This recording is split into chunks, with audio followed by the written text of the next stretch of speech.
خداحافظ احتمالا. سلام، به ریویویت خوش اومدید. تو این قسمت با 10 تا از فیلم‌های اکشن سینمای جهان آشنا میشیم که تونستن امتیاز بالای 8 رو تو سایت IMDb بگیرن. برای دیدن ویدیوهای دیگه کانال رو دنبال کنید و زنگوله کنارش هم فعال کنید تا به محض انتشار ویدیو جدید باخبر بشید.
مردی به اسم آرون جلو میره.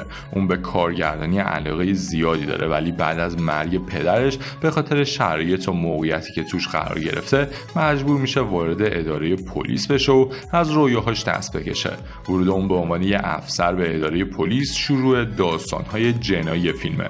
اون خیلی زود درگیر پرونده مرموز و خطرناک قتل و تجاوز به دختر بچه‌های دانش آموز هند میشه. فیلم 170 دقیقه شیطان سال 2018 از سینمای هندوستان منتشر شد و تا حالا تونسته با حدود 34,000 رای تو سایت IMDb امتیاز خوب 8.5 از 10 رو ثبت کنه.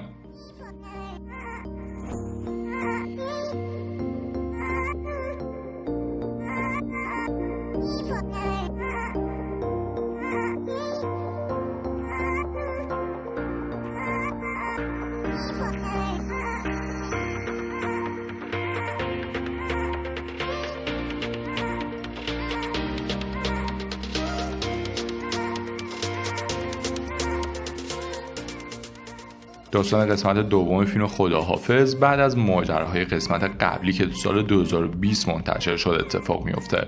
نرگس به خاطر تجاوزهایی که تو کشور غریب بهش شده دوران افسردگی خودش رو میگذرونه. سمیر هم سعی داره توی روند درمان همسرش هر کاری از دستش برمیاد انجام بده. ماجرا تا جایی پیش میره که پای یه دختر بچه به زندگی اونا باز میشه. خداحافظ 2 سال 2022 از سینمای هندوستان منتشر شد و تا حالا تونسته امتیاز 8 تا IMDb رو ثبت کنه.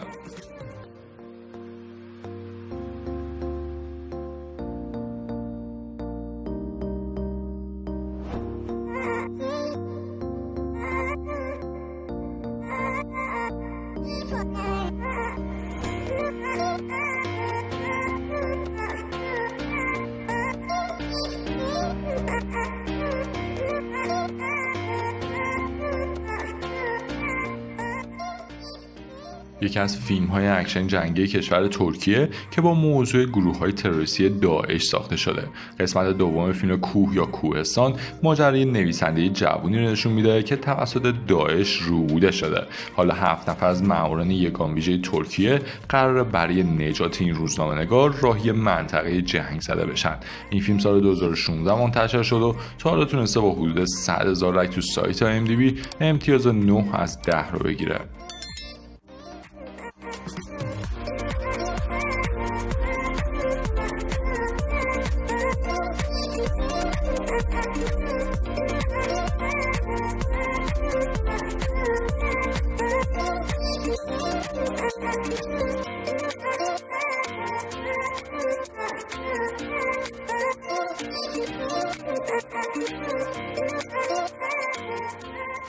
بعد از فیلم برتری بورن که سال 2004 منتشر شد، این فیلم به عنوان سومین قسمت از فیلم‌های بورن با اسم اولتیماتوم بورن به نمایش درآمد. این بار هم مت دیمون به عنوان شخصیت اصلی فیلم تو نقش جیسون بورن ظاهر میشه. اون همچنان دنبال هویت اصلی خودشه و بخش مهمی از زندگیش رو از یاد برده. واسه همین برای پیدا کردن نشونه‌هایی به پاریس، لندن، آمریکا و مسکو سفر میکنه. این در حالیه که از طرف سازمان امنیت آمریکا هم تحت تعقیبه. فیلم 115 دقیقه اولتیماتوم بورن سال 2007 تو ژانر فیلم‌های اکشن، رمزآلود و ماجراجویی منتشر شد و تا حالا تونسته با حدود 600,000 رای تو سایت IMDb امتیاز 8 از 10 رو بگیره.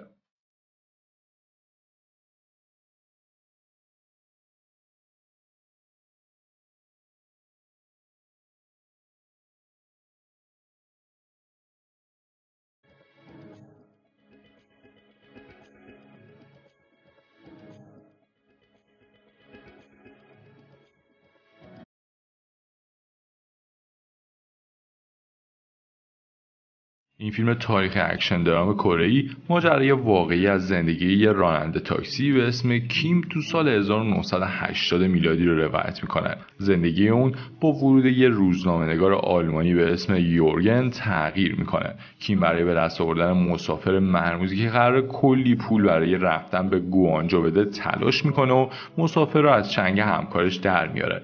حالا سفر کیم همراه روزنامه‌نگار شروع میشه. کیم از وضعیت به هم ریخته گوانجو خبر نداره و این سفر دنیای جدیدی براش باز میکنه. فیلم 122 دقیقه راننده تاکسی سال 2017 بر اساس واقعیت منتشر شد و تا حالا تونسته با حدود 20,000 رای امتیاز 7.9 از 10 رو تو سایت IMDb ثبت کنه.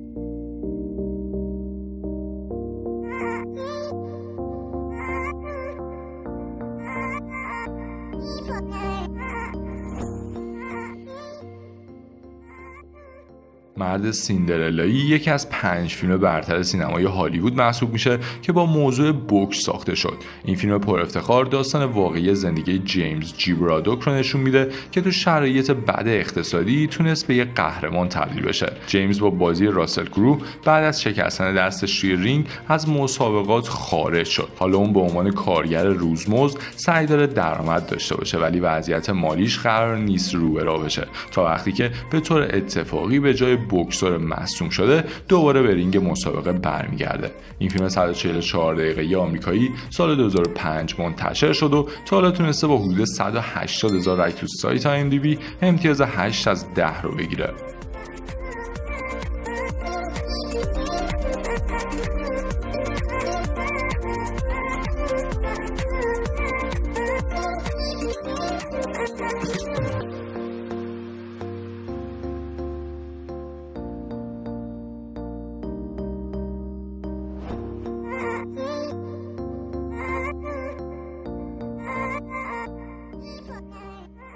ماجرای جنایی و رمزآلود این فیلم با دزدیده شدن دختر بچه‌ای به اسم کالی شروع میشه. پدر مادر اون از هم جدا شدن و حالا مادرش با افسر پلیس هند ازدواج کرده و پدرش هم برای رسیدن به آرزوی بازیگر شدن تلاش میکنه. داستان درست روزی شروع میشه که کالی همراه پدرش بیرون میره. پدر اونو توی ماشین تنها میذاره و دختر توسط یه مرد ماسکدار دزدیده میشه.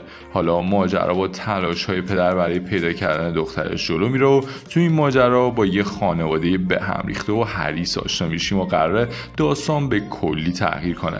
این فیلم مهیجا رمزآلود کشور هندوستان سال 2013 منتشر شد و تونست با 22,000 رای تو سایت IMDb امتیاز 7.9 از 10 رو بگیره.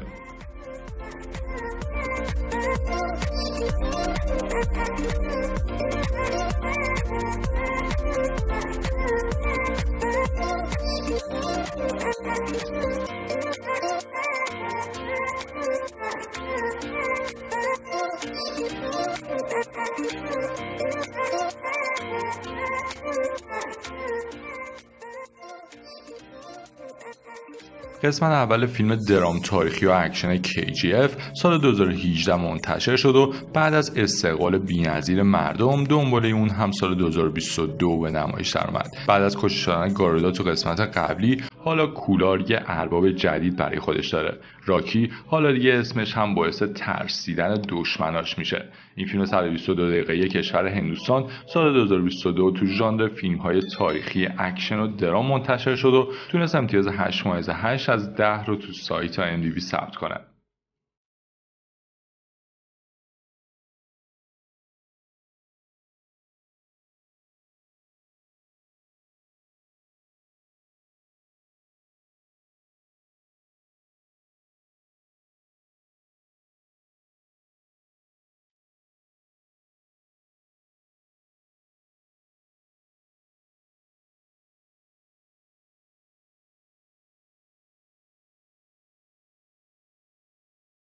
بعد از ماجرای قبلی و کشته شدن میستریو به دست مرد عنکبوتی، حالا شخصیت واقعی پیتر پارکر بین مردم فاش شده و اون سعی داره هر جوری شده وضعیت رو تغییر بده. پیتر واسه برگردوندن ماجرا به حالت قبل از دکتر استرنج کمک میگیره و سعی داره زمان رو به عقب برگردونه. راهی به خانه نیست مرد عنکبوتی سال 2021 منتشر شد و تا حالا با حدود 500,000 رای تو سایت IMDb تونسته امتیاز 8.7 از 10 رو ثبت کنه.